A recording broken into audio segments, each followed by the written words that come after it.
यहाँ पे आपके विद्यालय के बच्चों ने अच्छा परफॉर्मेंस किया है बोर्ड परीक्षा में, आप क्या कहेंगी?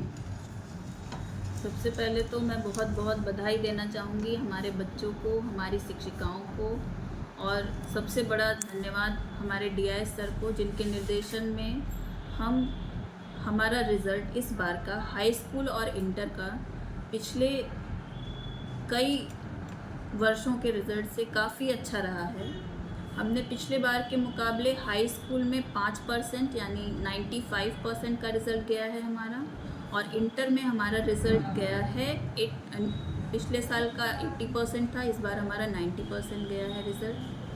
हमारी शिक्षिकाओं ने बच्चों पर बहुत मेहनत की है। हमारे बच्चों ने शिक्षिकाओं के बताए हुए जो उनके उपाय थे उसको अपनाते हुए अच्छा तैयारी करी, जिसकी वजह से उनके अच्छे नंबर आए।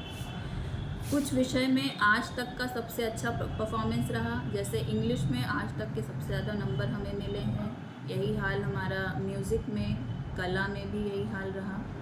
हिंदी में भी काफ़ी सारे बच्चों के हमारे अच्छे नंबर आए, और यही लगभग हर विषय के संबंध में बात की जाए तो रहा हमारा रिजल्ट। तो मुझे बहुत खुशी है कि बहन जी, अक्सर देखने में आता है कि अभिभावक कहते हैं कि हम प्राइवेट शिक्षण संस्थान में अपने बच्चे को पढ़ाएंगे, महंगी फीस देते हैं और जो है हमारे बच्चे जो है अच्छा करेंगे और जो है टॉपर बनेंगे। लेकिन हम देख रहे हैं कि ये राजकीय इंटर कॉलेज है, लेकिन जिस तरीके से आपने बताया है कि 90 और 95% रिजल्ट आया है, तो ये आप लोगों की मेहनत का ही नतीजा है। तो आपके विद्यालय से कौन सी लड़की जो टॉप 10 में जो अच्छा किया है उसका प्रोग्रेस बताइए जरा बहन जी। हमारे यहाँ पे हमारे यहाँ की टॉप 10 लड़कियाँ थीं जिन्होंने अच्छा परफॉर्मेंस किया था, तो सोमवार को हमने उनका सम्मान समारोह रखा था।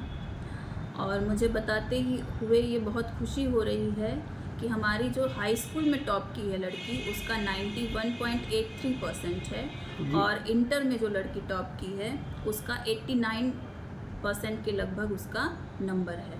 तो मेरा ये कहना है कि जब हम प्राइवेट विद्यालयों से राजकीय विद्यालयों को कंपेयर करते हैं, तो पहली बात तो हमें ये नहीं भूलना चाहिए कि हमारे यहाँ यानी राजकीय विद्यालयों में जो बच्चे आते हैं वो बहुत ही गरीब बैकग्राउंड के आते हैं। अगर वो बच्चे 91% या 90% ला सकते हैं, तो मेरा ये 100% मानना है कि उस बच्चे के ऊपर हम और या उसके अभिभावक दोनों मिलकर काम करें तो ये बच्चे हमारे मेरिट में आ सकते हैं। जैसे कि जीआईसी सूरतगंज की एक बच्ची जो है वो उसने हमारे ज़िले का नाम पूरे राज्य में मतलब यूपी बोर्ड में रखा, वो टॉप 10 में आई है।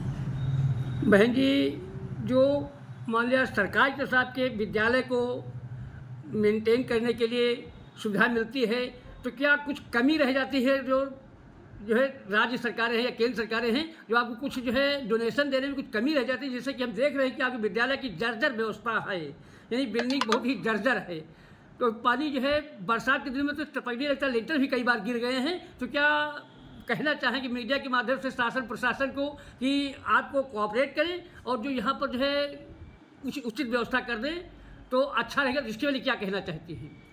इसके विषय में मैं सिर्फ यही कहना चाहती हूँ कि समय समय पर जो भी हमारे लिए समस्याएं होती हैं विद्यालय स्तर पर, चाहे उसके मेंटेनेंस की समस्या हो, चाहे मरम्मत की समस्या हो, चाहे किसी भी सुविधाओं में कमी की समस्या हो, इसके लिए हम शासन को और प्रशासन को समय समय पर अवगत कराते रहते हैं पत्रों के माध्यम से, और शासन प्रशासन भी इसमें संज्ञान लेता है। जैसे कि पिछले बार भी हमने जो है लेटर के माध्यम से शासन को अवगत कराया था, और इस पिछले साल ही हमारा जो विद्यालय है वो फर्स्ट फेज़ में पीएमश्री में चयनित हुआ है, जिससे कि मुझे उम्मीद है कि इस सेशन में पीएमश्री से जो चयनित हमारा विद्यालय है उसमें जो ये समस्याएं हमारे विद्यालय पे इंफ्रास्ट्रक्चर के लेवल पे हैं उसमें हमें सुधार देखने को मिलेगा, ये मुझे पूरी आशा है। और इसके लिए हमने एस्टिमेट के लिए विभागों को भी सूचित कर दिया है। ग्रामीण परिवेश से आने वाले गरीब फैमिली के बच्चों को क्या इम्प्रूवमेंट और लाना है, उनके परिजनों को क्या इम्प्रूवमेंट लाएं ताकि बच्चे और अच्छे आपके विद्यालय से निकल कर के जाएं? ऐसा क्या कुछ वीकनेस देखने को मिलता है? क्या सुधार करने की ज़रूरत है?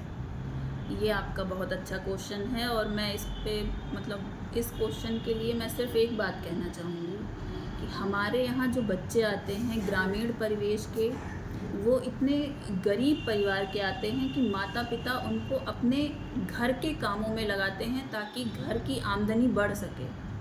तो मेरा माता पिता से केवल एक ही अनुरोध है कि भले ही वो बच्चों को घर के कामों में लगाएं, लेकिन बच्चे को रेगुलर विद्यालय भेजें। हमारे लिए सबसे बड़ी समस्या राजकीय विद्यालयों में, या एक तरीके से बात करें सरकारी विद्यालयों में, जो सबसे बड़ी समस्या है वो समस्या है कि बच्चे हमारे रेगुलर विद्यालय नहीं आते हैं। अगर सिर्फ विद्यालय ही रेगुलर आएँ बच्चे, तो हमारे यहाँ पठन पाठन की व्यवस्था लिमिटेड रिसोर्सेज में इतनी अच्छी है कि टीचर्स से लेके विद्यालय प्रशासन भी इस बात का ध्यान रखता है कि बच्चे को कैसे पढ़ाया जाए कि वो अच्छे से अच्छे नंबर ला सके। इसके लिए हमारे यहाँ पर पहले से ही रिमेडियल क्लासेस की व्यवस्था है।